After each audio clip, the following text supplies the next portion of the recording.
There is nothing that NFL front offices like in a prospect more than upside. So, when the 6'6", 250-pound Kyle Pitts declared for the draft, they were hooked. This guy was built like a tight end, but moved like a wide receiver. Fresh off a 3-year stint in Florida, where he established himself as the clear-cut number one tight end in the nation. He was supposed to redefine the position. But just a few seasons into his pro career, Pitts has become a riddle. Flashes of brilliance shrouded by injuries, inconsistencies, and bad coaching have got us all wondering what happened to the former Gator. From his dramatic rise to frustrating downfall, this is the story of Kyle Pitts and what went wrong. Kyle Pitts was born in Philadelphia, Pennsylvania, in October 2000. He began his football career at Abington Senior High School, but would not last long there. You see, in Kyle's heart, he only knew he was a pass catcher, whereas his high school coaches only saw him as a quarterback. They told him his three-point stance would never be good enough, even for the college level. So, he transferred over to Archbishop Wood High School, where his dreams of bigger things really started to set in. Now, in his more natural and preferred position, Pitts was thriving. His reliable hands and surprising speed for someone of his size convinced scouts to assign him a 4-star rating, as he helped Archbishop Wood enjoy a state championship. Not only did he score a touchdown in that game, but he also snatched 2 interceptions while playing as a defensive end. He had done enough to receive offers from huge programs such as Alabama and Ohio State, but it was Florida who earned his commitment. It took no time at all for the Florida coaching staff to get excited about their new recruit. The Gators tight end coach, Larry Scott, said Pitts effortlessly moved as quickly as players 7 inches shorter and 100 pounds lighter, and that his work ethic was relentless.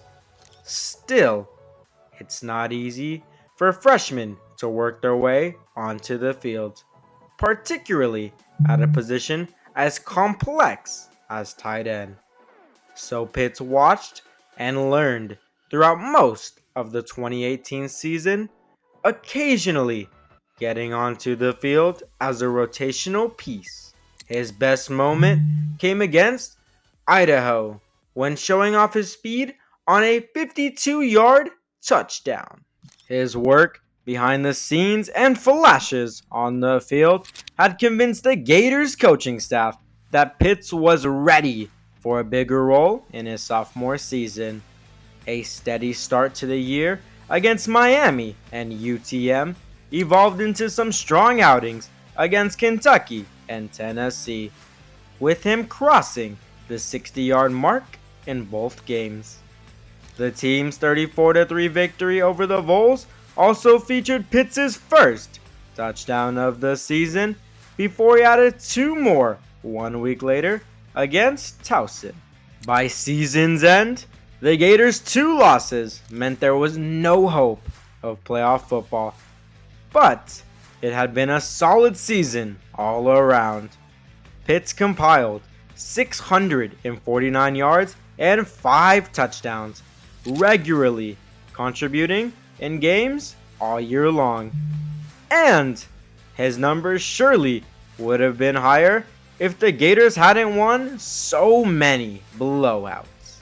Pitts was already emerging as one of the most exciting players in the nation, offering a rare combination of size and athleticism.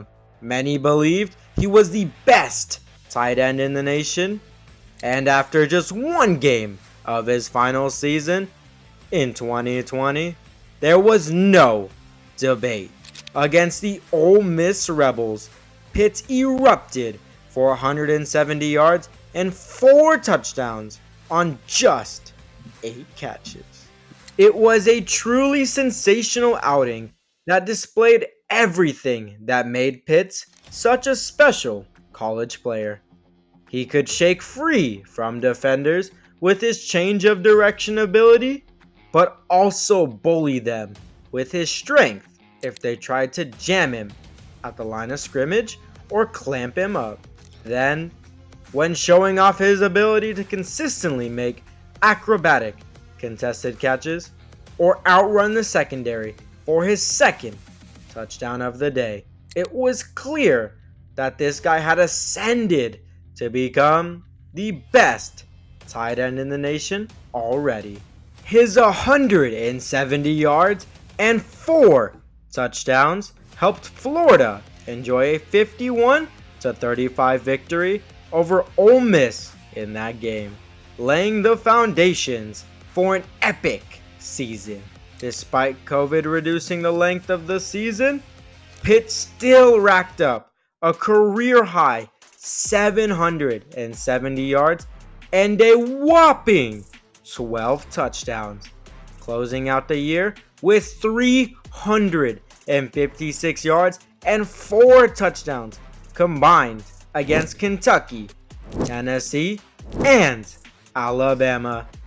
For his efforts, Pitts was an easy pick as a unanimous All-American and the John Mackey Award winner. It should come as no surprise that this 6'6" package with fluid movement ability, speed, and reliable hands made Pitts a hot commodity throughout the 2021 NFL draft process. He was pegged as one of the most exciting tight end prospects we've ever seen, and NFL teams appeared to agree, with Atlanta using their 4th overall selection on him. That made Pitts the highest drafted tight end in NFL history. Talk about pressure. Thankfully, the lofty expectations set on Kyle didn't appear to impact him. He collected 5 of 6 targets for 73 yards against Tampa Bay in Week 2, before surpassing the 100-yard mark for the first time in Week 5 against the New York Jets, when he also logged his first career touchdown. The team's bye week then fueled him up to unleash 163 yards in a 30-28 thriller against Miami in Week 7, catching 7 of his 8 targets. This set a new Falcons franchise record. The records kept coming as well. In Week 16, his 102 yards in a 20-16 win over Detroit broke Tony Gonzalez's franchise record for yards in a single season by a tight end. And in Week 17, he joined Hall of Famer Mike Ditka as the only rookie tight end in NFL history to surpass 1,000 receiving yards. It was quite the introduction for Pitts, who had, so far, lived up to the hype. His reward was a Pro Bowl nod and a spot on the PFWA All-Rookie team, setting up what the Falcons hoped would be a dominant decade of tight end play. The team had improved from 4 wins to 7, and were now looking to build on that success heading into the second year of head coach Arthur Smith's tenure. 19 yards in each of the first 2 games of the 2022 season got things off to a bad start for Pitts, although an 87-yard outing against Seattle in Week 3 appeared to get the hype train back on track. Unfortunately, the hype train derailed again pretty swiftly, as Pitts struggled to make an impact as a sophomore, only logging one more game with over 50 yards and falling well short of expectations. Things then went from bad to worse when he tore his MCL in Week 11 against the Chicago Bears, cutting his season short after just 356 yards and 2 touchdowns. It was a disaster situation for Kyle Pitts and Falcons fans, who believed they were enjoying the beginnings of the next great tight end.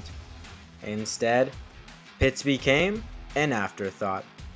It certainly didn't help that Arthur Smith appeared determined to write his athletic freak of an offensive weapon out of the game plan, drawing up more plays for secondary playmakers than Pitts.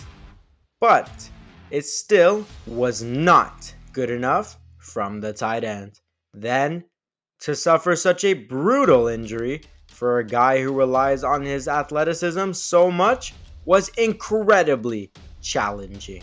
Pitts returned in 2023, but it was noticeable that he didn't quite have the burst or change of direction ability that he used to. He notched only 4 games with over 50 yards, collecting 667 yards and 3 touchdowns from his 17 games played. Then, in 2024, it was a similar story.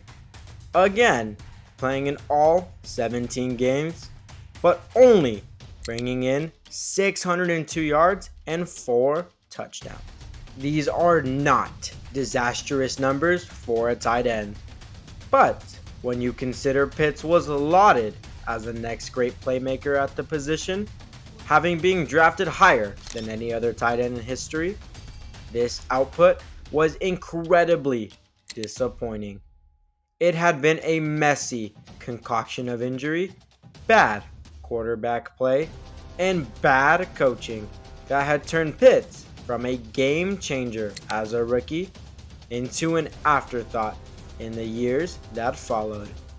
He was no longer breaking free and making plays upfield, instead resigned to safety valve usage that absolutely did not play to his strengths. So the question is, would Pitts have developed into a top tier tight end we were promised on another team?